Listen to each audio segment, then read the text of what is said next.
Welcome to The State of Us. Beyond mainstream cable news and party lines, with a millennial and a boomer, The State of Us pushes past the noise and uncovers all the issues that matter. Here's your host, Justin T. Weller. Nearly 100 million people watched the Super Bowl this year, and the sports industry is estimated to be worth north of $500 billion. $500 billion. There's no question that sports have become a prime form of entertainment for many Americans. But have sports always been this important? Where did our love for them come from? And does the business of sports dilute their ultimate purpose? Well, today we're going to answer those questions and more. Lance Jackson, my co-host and an educator of more than 35 years, is the senior resident historian at TrueChat, and we'll introduce our guest. Our guest today is Mr. Ryan Swanson. He is an associate professor and the director of the Lobo Scholars Program in the Honors College at the University of New Mexico. He is the author of The Strenuous Life, Theodore Roosevelt and the Making of the American Athlete. Ryan, thank you so much for taking time to chat with us today. It's a real pleasure. Thanks for having me. Ryan, for many people, sports have become a ubiquitous part of American culture. Whether or not you like sports, it's kind of inevitable that they probably affect your life in one way or another. So has it always been this way? How important are sports to our national identity, and how do we become the sports-loving nation that we are? Yeah, I mean, I think we're seeing in interesting new ways right now just how important sports are to us. I've been following with great interest the unfolding of the college football season here. And we saw, three of the Big Five conferences, the ACC and the Big 12 and the SEC, basically decide that they were going to make this happen unless real something huge came up. And then you see the Pac-12 and the Big 10, which, said, well, we're going to put it off to fall. But then the pressure kind of built, as well as some breakthroughs in terms of testing and things like that. And you see the college football season now happening in the midst of everything going on. So we are indeed a uniquely sports crazy nation. In terms of when that happened, you have to go back about 100 years. At the turn of the 20th century, the United States was in a really interesting position. The turn of the 20th century, a couple of things were really coming to fruition. You had urbanization. More than half of the nation by that point was now living in big cities. And you had industrialization happening at the same time. And these are words which probably make people think back to their history classes in junior high or high school. But they were indeed really huge changes in the way that people lived. And so with these new cities and these new kinds of work really becoming ubiquitous, sports become part of the kind of antidote to all the change. And so at the turn of the century, the 1910s, 19-teens, you see the rise of college football becoming something huge. Now, the first college football game had actually taken place in the late 1860s, but the idea of these stadiums being built and people kind of planning their Saturdays around a college football game, that really comes around at the turn of the century. At the same time, also, you have the rise of youth sports. The Public Schools Athletic League in New York City starts in 1903.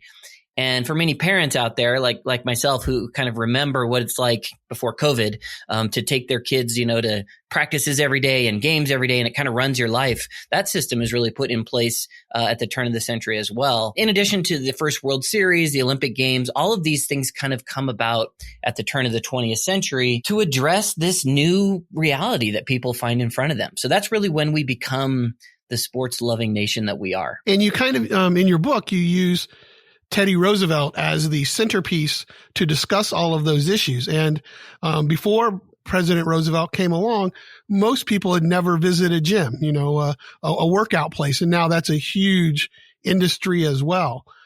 So how did people before Roosevelt really, and like you said, the urbanization and all those other factors, how did people view exercise in sports? So Theodore Roosevelt is a different kind of president. So Roosevelt comes along and he talks about sports. He participates in sports. He parents his children as kind of a, I guess the 100 years ago equivalent of a soccer mom in ways that are really new. And so the nation really pays attention to Roosevelt as an athlete and as an advocate for sports in ways that had never happened before. And you're right.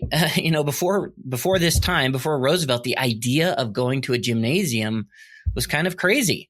Most people assumed that you got your physical exertion in a day because of the work that you did. And before we really have this urbanization, this industrialization process, that's the way that the world worked. And so the initial gymnasiums rise up in the late 1800s as a place for the rich to go and get exercise. And you kind of see the way that this plays out. You know, the rich are among the first who don't need to toil physically on a day-to-day basis. So they're getting out of shape and flabby and overweight.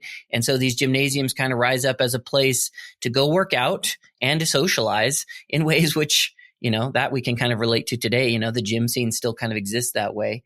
And so that, you know, people start becoming familiar with the idea that gymnasiums can be part of their life to give them this physical exertion that maybe they're not getting in their regular life. And at the same time, these are kind of rising up in big cities. Universities and schools begin hiring PE instructors. They begin building gymnasiums. And so this becomes part of the school structure as well. And so that's kind of where you see this rise of sports and gymnasiums really become woven into American life. In the early 1980s, I was playing college tennis, and I visited my grandma in a rural area, farming community where I had grown up. And I was jogging, putting in miles, trying to stay in shape for tennis season.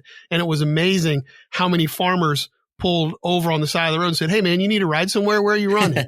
Because It was still that, like you described, that mindset in the rural areas. It's like nobody goes and jogs because we're getting up at 5 a.m. and we're, slopping the hogs and baling hay all day and, chopping firewood. So it really was that sense of urbanization that brought this all to fruition. Yeah. And I mean, I think, and you raise a good point too. I think sports have always been connected in some way to work in the United States. And so perhaps we take up sports because our work today is sedentary, or perhaps we love sports on Saturday and Sunday now because they're a release from the toil that we do during the week. And so there is this connection. To understand sports, you have to understand the way that people live and work, whether urban or rural. And so those are all factors that play into our love of sports. Well, and in many ways, this idea of how they become interconnected with our lives and the way that we see them as leisure, but also a necessity, depending on the type of work you do, it's kind of shaped the way that Americans tend to view idleness and physical weakness, right, as a stumbling block to being able to lead the world. This is a perception, I think, as a nation that we have, right, where we almost look down on it, or we at least view it negatively. Do you think this has yielded a net positive or a net negative for our nation? And how do we maintain that so-called healthy balance between not looking down on it, but also doing something about it? So this concern or connection between physical fitness and sports and national defense, if you want to kind of put it that way, has really deep roots in the United States. This idea that athletics and sports make us into the kind of citizens we need to be for the United States to succeed on a world scale. And if you go back again to Teddy Roosevelt absolutely sees something like college football, for example, as preparation for future soldiers. And so he's among the first presidents that really talks about this connection there. And if you kind of move forward from 100 years ago, you see that the United States has a really strongly established connection here between fearing the physically weak, and if that becomes kind of, a real problem across the board, and who we are as a nation in terms of military. And I always think of the way the United States approaches the Olympics. The idea of the modern Olympics, which are kind of resuscitated in 1896, is that we're going to bring all the nations of the world together and we're going to compete, yes, but mostly it's going to be about fostering goodwill. But the United States has never viewed the Olympics that way. We're pro kind of global getting along, but the United States has always really tracked the medal count. We're going to win the most medals. We're going to show how dominant we are. And that is connected to kind of our view of ourselves in the world. And there are just a number of connections along the way. For those listeners who are old enough to remember it, think back about the presidential fitness test that perhaps you had to take at school. You had to try to do some pull-ups. You had to run that mile around a field. For a lot of us, it was not our best day, right? But that was really a connection being made, from the government on down to schools to try to keep kids in shape, again, so that they can not only be good citizens, but there is a connection there of even kind of our nation as a whole in terms of our strength. So it's a great question. How do we maintain a healthy balance between encouraging physical fitness, but not kind of flipping so far that it kind of turns into nationalism or imperialism or something like that? It's a great question. I don't have a great answer for you, but I do think it's important that we are pretty cautious about making direct connections between, say, sports and nationalism or militarism. And one way that we see this discussion coming up now, which I think is interesting, is in the midst of kind of post-Colin Kaepernick, there's discussions about why we play the national anthem, for example, before sporting events. And I think it's a great discussion to have. And I think that people can disagree upon it. But what it's good for is making us consider these ways that we are obviously enjoying sports, yes, and we put our kids in them, yes. But deep down, we also believe that it says something about our nation and something about the way that the United States is positioning itself in the world.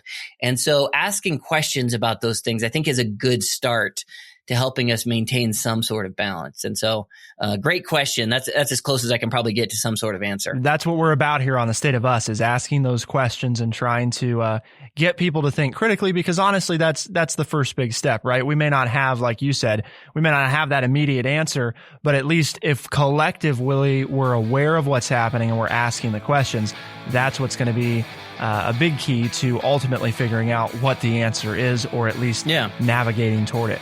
We've been talking with Ryan Swanson about how sports have influenced American life.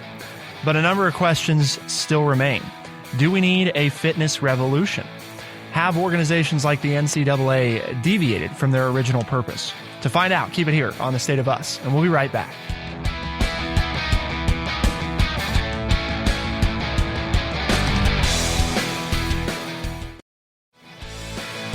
We are The State of Us. Here's your host, Justin T. Weller. Today, we are speaking with Ryan Swanson. He's an associate professor in the Honors College at the University of New Mexico, and he's the author of The Strenuous Life, the book that we're featuring today on The State of Us. It was a pick of Lance's, and as our audience knows, I'm not necessarily your sports aficionado. I played sports, very much enjoyed it, did a lot of commentating of sports, but I would not consider myself an active sports fan. But Lance and I have had some good conversations about the role that sports have played in American life, and that's why we wanted to take this opportunity to speak with Ryan. So, Ryan, President Roosevelt had some obviously health concerns when he was a younger boy, and he gave a lot of credence to the fact that he exercised his way out of it. And then as an older man, he's like me, he's fighting that middle-aged paunch out there, that stomach, and he exercised a lot. And today we know that many experts have raised concerns about the direction of the health of the people in the United States, and but particularly in regards to the percentage of children and adults who are classified as overweight. Do you think this calls for another fitness revolution, or something, or someone like Roosevelt? And I know you mentioned, the president's physical fitness test, which I absolutely abhorred, even though I played all sports. It wasn't one of my greatest days either. But, so, I mean, what do you think about, what would President Roosevelt think today if he came back and saw the state of our physical fitness? I think you could make the argument, certainly, that now is the time for another fitness revolution, and that we are indeed at some sort of breaking point. Because as you mentioned, we struggle with obesity and overweight and a lack of health in our country, which I think is getting to the point that there needs to be some serious changes made. And I think what we can, if we all look around, we can recognize that our life, the way that we live, continues to change and continues for many of us to become increasingly less physically rigorous. Many people work from their desks. In this current climate, many people are working from home. But even if you think about the way that we kind of move around in our life, we call an Uber to meet us exactly where we're standing. We're taking fewer opportunities to kind of move from here to there to do our jobs and to kind of move through our lives. So the fact that these things have changed have serious ramifications. And if you look back, again, back to 100 years ago, something rises up at the turn of the 20th century among parents. Parents look around and start to see the way that their kids are living in these crowded cities, and there's not a whole lot of sunshine, not a lot of room to move around. And there's a real angst among parents that this is not good for our kids. And if you kind of now come back to the modern time, I think there's a similar angst now. I've got 3 kids myself, and, I constantly hear questions like, my kids just want to be on screens. They just want to play Fortnite or whatever the current game is. And there's a concern that, our kids are not as healthy as they should be. And then the question is, well, what should we do? At the turn of the 20th century, the answer was for many people, well, put them in sports, have them do something athletically. And I'm not sure that answer completely works now as we can think about youth sports and the way they are or are not working. But I think we have to consider about a way to get people moving more. And to bring it back again one more time to Teddy Roosevelt, if Roosevelt boiled down his belief in sports to one thing, he really believed in constant motion. He loved to do, for example, point-to-point walks. So as president of the United States, he'd have somebody drop him off 10 miles away from the White House. He'd try to figure out as close as he could, a direct line back to the White House. And he and whoever he could drag along with him would walk and jog and climb and go through a river and over these big rocks, with just the idea that the body needs to be tested and it needs to be in motion. And so I think that kind of return to movement and motion and physical activity is something that we are in dire need of now. So obviously sports and fitness have undoubtedly become an important part of the American life. I mean, that's a big part of what we talked about in the first segment. And I think for most, it's kind of unquestioned now. And certainly they therefore impact how we think about health. And in many ways, they're tied hand in hand. But you kind of highlighted this. These institutions that are responsible, right, for overseeing sports, many of them, especially the ones that we most revere, are money-making endeavors, in addition to being supposedly, right, trying to move forward the goal of the sport itself. Is it possible for businesses and fitness to coexist in a mutually beneficial way? Because, the NCAA might be considered a prime example of an institution that began with a noble purpose, but some would contend has lost its way. I do think it's possible for business and fitness to coexist in a mutually beneficial way. Theodore Roosevelt 100 years ago certainly did not think that. He argued that, boxing, sparring, man to man in a gym, that was healthy. Doing it for money somehow corrupted the whole thing. I don't think that that's the case. And I think we've moved a long way away from that and recognize that there are commercial aspects to sports, which are just part of our system. But since you raised the question of the NCAA, I think that's an extremely problematic organization. It started in 1906 during Roosevelt's era. And basically this organization rose up to respond to a crisis in college football. The game had become so brutal and deadly that there were talk among schools to ban the sport altogether. And so with backing of Roosevelt and other people, the NCAA is formed to try to curb the worst sides of football and to preserve it. But then if you kind of fast forward 100 years and look at the line that the NCAA is trying to toe today, it's pretty convoluted. You have the NCAA trying to really make the argument that, if you put too much money into sports, or more specifically, give too much money to the athletes, that somehow it corrupts and breaks down the whole system. And that's just a really tough argument to make, in my mind, in kind of a coherent way. And so, if you have the NCAA today really begrudgingly allowing athletes to control their own name, image, and likeness for profit, that to me is disingenuous. And I don't see why the organization continues to kind of push for that. So the NCAA is a great example of this conflict that we sometimes have between money and sports. But I think they are uniquely problematic. And you see other organizations which balance it better. And youth sports, there's a lot of organizations making money on youth sports as well. But oftentimes it's running fairly smoothly. And then you have the big money makers like, Major League Baseball or the NBA, which are just, they're in it to make a profit. But you have the athletes, experiencing great wealth as well. And then you oftentimes have these leagues, investing in communities and charities as well. So you kind of see the positive sides there. So a balance can be obtained, but the NCAA is not the one doing it very well these days, in my opinion. As a side note there, you mentioned youth sports. And one of the concerns that I have as a coach and a longtime coach and everything in raising my daughters who played sports is the growth of youth sports and parents using youth sports, or people who are running youth sports use it as a way to make money to try to get kids into college athletics, and we've lost the fun of play. And like Roosevelt said, you do it to stay in shape. Do you see that as a problem? I mean, injuries are rising, all kinds of things, especially with young people, overuse injuries and those kinds of things. Do we need to get back though to more? I guess I sort of am trying to take exception a little bit, but I really don't think youth sports are a great example, because I think we've lost that. Let's just go play. Everything's organized now, or so it seems. Do you agree with that or disagree? I agree with that. And while I was saying that there is some examples of kind of commercial impetus pushing forward youth sports, I think there's many more probably that are negative.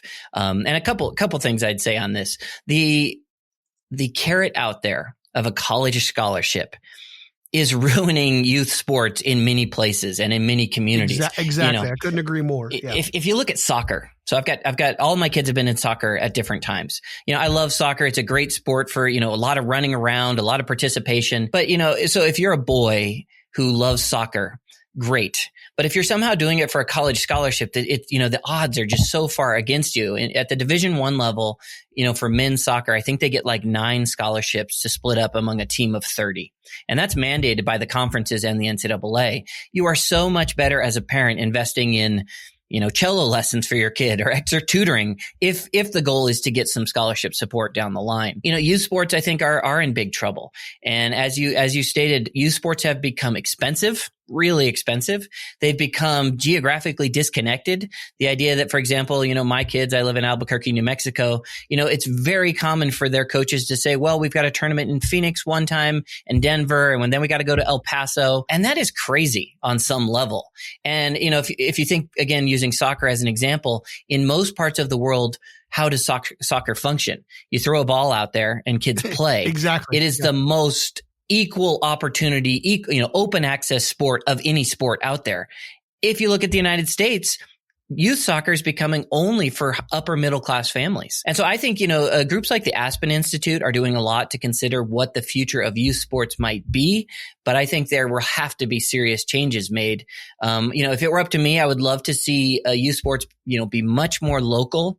I think actually connecting high school sports back to high school rather than club would open up, kind of new opportunities. But I think youth sports over the next 10, 20 years are going to see really major changes, because if they don't, the pool of possible kids to play is just going to continue to shrink. I couldn't agree with you more. Thank you for addressing that. Yeah. It's a good point, because Lance and I have discussed that some as well. What does the future, right, of these sports look like for us, both if we stay the course that we're on versus not. And I've got to ask you about, before we let you go, I've got to ask you about, football, because this is, I think, one that a lot of people, wonder about.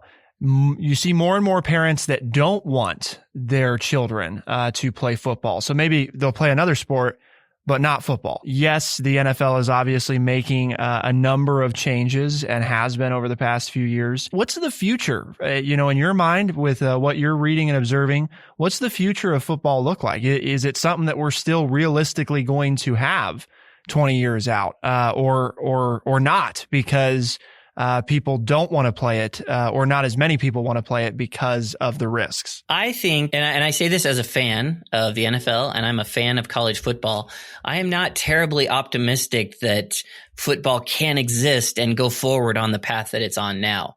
As you stated, the participation rates in youth football are declining pretty significantly.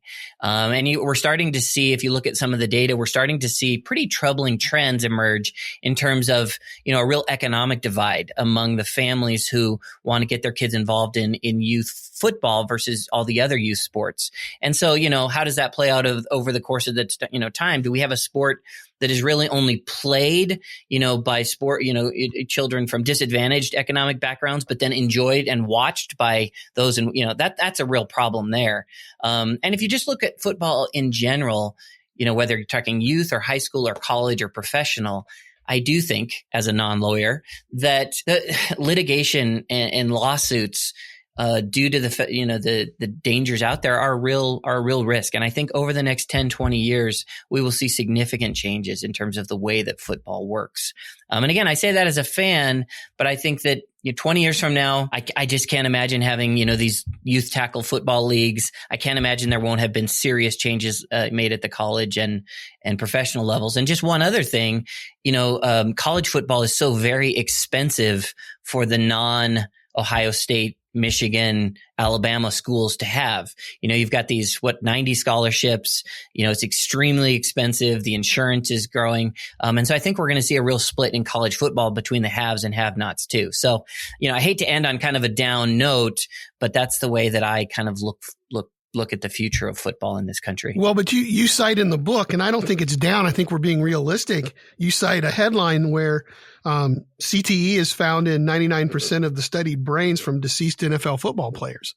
I mean, as a parent, when I read that headline, it's like, well, oh my goodness, what am I setting my child up for? I mean, I wouldn't put them in a dangerous situation anywhere else in life. So I think it's just, as our medical technology gets better and we're finding out more and more things, we understand there's risk in athletics, but do we really want to put our children in any kind of dangerous situation, whether it's a sport or a neighborhood or any kind of environment like that? Well, and another comparison to make is, if you go back 100 years ago, college boxing was a big deal. And it was, just part of the idea there. And the same, putting your kids into a gym and having them learn boxing was very common. Not so common anymore. Universities have completely divested themselves of boxing, right? Almost completely. There's a few programs left. It's just too dangerous, too risky. And I think, very few children percentage wise really take up boxing as kids. So yeah, I think that's just the reality of what we learn about the human body, and that trauma have to be taken into account. In a lot of ways, football has kind of been plagued since the beginning by these questions, and I think that's part of what your book talks about. Is as time has gone on, we have more and more concerns about it, and as somebody who played football, so it's not coming from I hate the sport, but it is coming from the we are learning these things. And I think, like we ended the first segment with, we got to be asking the questions. We may not have the answers right now, but at least if we're aware of it and we're talking about it, there's a better chance that we might find a solution, or at least find a practical approach. So how can we use what we've learned today from Ryan Swanson in our modern society, and how might these observations better inform our conversations about the future of sports? Well, that's what Lance and I will discuss in the next segment of the show. Ryan, we appreciate you taking some time to speak with Lance and me. That was fun. Thanks for having me. You can purchase The Strenuous Life at thestateofus.org or anywhere books are found. What do Lance and I think about the case Ryan has made, and what does the future of sports look like? To find out, keep it here on The State of Us, and we'll be right back.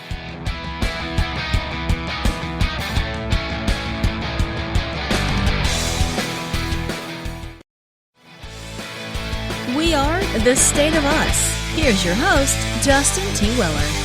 $500 billion. It's a little bit more money, just a little bit more money than I've seen. And I think Lance might be at $400 billion, but not quite at $500 billion. So I don't have the 5, right? Right. Not the 5. You're closing in. Not yet. I like that though. Not yet. I'm working. I'm staying optimistic for you. I'm counting on it. So, well, I'm running out of time. You got more time than I do. If you get to $500 billion, if any of our listeners out there, if you've got $500 billion, then you have more money than the sports industry. But it is a large industry. If you haven't picked up on that, nearly 100 million people watched the Super Bowl this year. So it's a bit crazy, just how big and robust it's become. In talking with my daughter, who is a certified athletic trainer, who has worked at the Division I collegiate level, Division III level, at the high school level as an athletic trainer. And I said, look at what they're doing. And she goes, Dad, do you realize A, how much money they're making, and B, how much money they're spending to create these bubbles, to create these safe zones for people to play? So when you talk about that $500 billion, it's not just the amount of money they're making, but they're spending billions and billions of dollars to make these things take place, because there is such a market for it in our lives. And she goes, the high schools and places like that, they don't have that kind of money, or the smaller Division I schools, like Ryan talked about, D1 programs having trouble keeping up with the Ohio States and the Alabamas because it's so expensive. Well, keeping these sports alive during this pandemic is costing all kinds of money. And she goes, yeah, Dad, you don't have a clue how much money they're spending to make this happen safely. When you think about what President Roosevelt envisioned and why he believed fitness was important, right?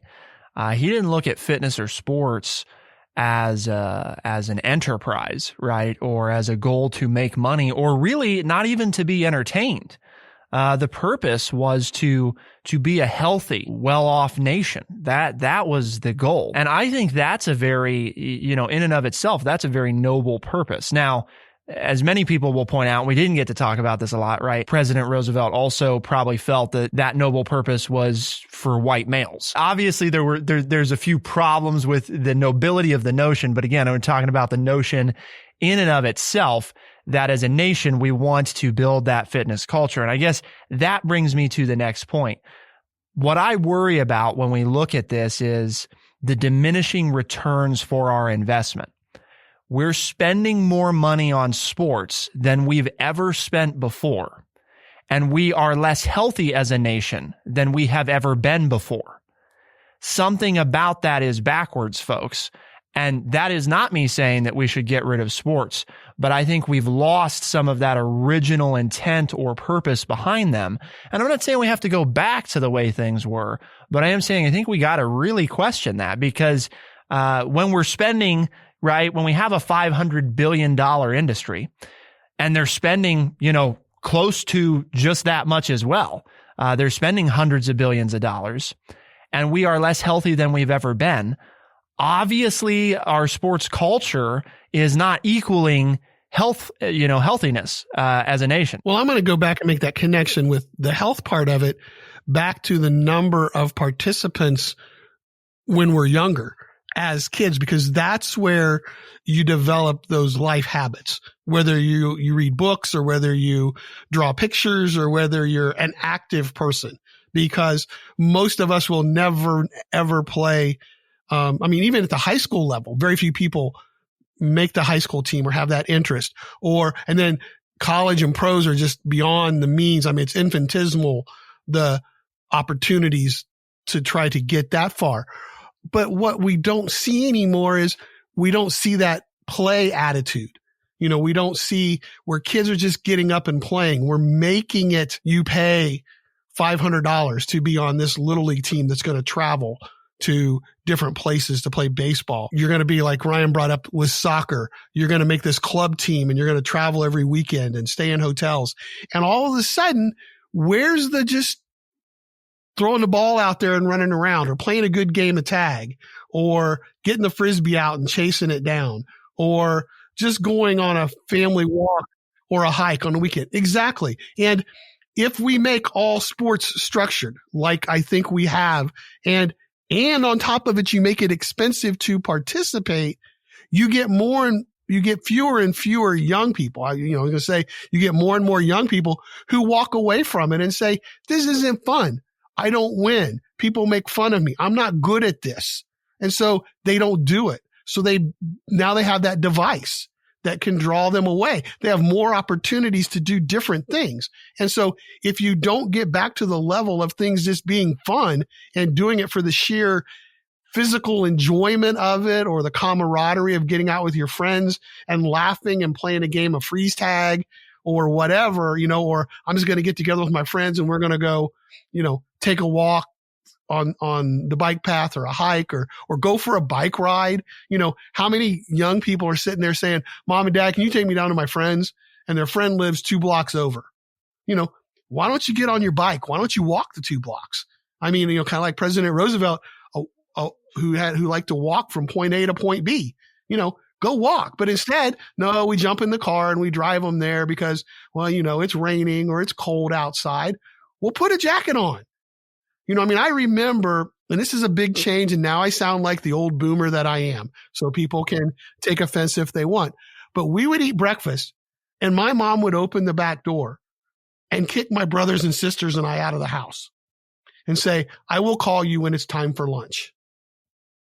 And we had to go make do, whether we were going to dig up worms in the backyard or get a game together amongst the neighborhood kids, or whatever. We had to stay physically active and create things for ourselves. And I think that, not only does it create your imagination and do all these other things for you, but physically then we would spend 3 or 4 hours just outside running around the backyard or walking up and down the streets of the neighborhood, trying to see who else was outside and who might want to play or whatever. And now it's, why don't you go out and play? Well, no, I got practice in a couple hours. Why we worry about practice? Just go play. I don't want to sound like Allen Iverson. Practice. What practice? What do you mean practice? Yeah. It's like, just go out and play. We've lost that. I think we're losing that. There's 2 things here as you were talking that came to mind. The one is the one that you ended on. I think the structure of it all, right, actually may be serving the opposite purpose of fitness, because what happens is, right, it becomes more like a job or an obligation for kids. And it's so competitive and so much about winning and losing. And yes, listeners out there, Lance and I are always the realists, I think, on this one, where we talked about, there's winners and losers in life, and that's how it is in the real world. But yes, there's a balance of that, right? Like everything, especially as a kid, that can't be what all of life's about, because then the problem is what happens, right, is if you're staying in hotels all the time, or you're spending every weekend traveling to tournaments, what does the kid do then when they have free time? Nothing then, right? What they want to do then is sit and play games, watch TV, or be on their phone. And speaking from experience, folks, that's me, okay? Like, that is where I was at, because when you get a few free hours outside of the crazy amount of homework that you probably also have to do, then all you want to do is die, right? And just be in a dark hole somewhere and be in front of a screen and not be physically active. And so, and when we talk about you build those habits when you're young, then what happens is you get off work and now you're tired now. And it's because you associated that early in life with, well, I got done with school, I got done with sports, now's my free time, and now I'm tired. So and that gets less to that you're not actually tired, but that you think that you're tired. And I think that's a big thing. And the last thing, I guess, was the national identity part. I think that's a real one that we gotta talk about, because I think that goes back to that winning and losing beyond what's healthy. Okay. There's competition that's fun. And then there's competition that becomes about, I'm disappointed in my kid because they didn't win. And you take it too far. Exactly. And when it takes the fun out of it, you're less likely to do it. Right. And then you don't exercise. Precisely. And that's why we have these conversations, Lance, right? That's the whole point, is to hopefully open people's minds, start thinking about, if you have kids, do you want them to do it and it be fun so that it becomes a lifelong habit, or do you want to do it and make it feel like an obligation? Because if it feels like an obligation, people love to resist obligations, just a human, right, encoded thing. And that's what I think we got to be careful of. So why did we have this conversation today, Lance? What was the goal? Well, because here at True Chat, our mission statement is to educate people by providing honest, open, and respectful conversations.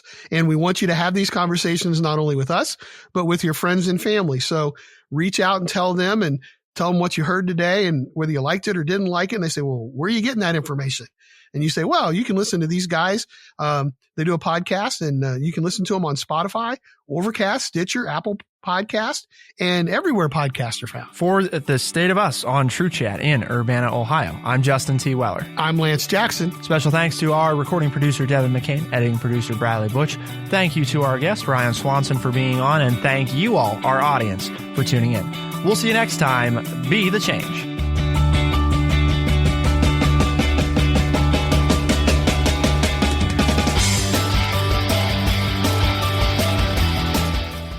Be sure to check out our website, thestateofus.org, for books, articles, and all the ways to tune in. thestateofus.org.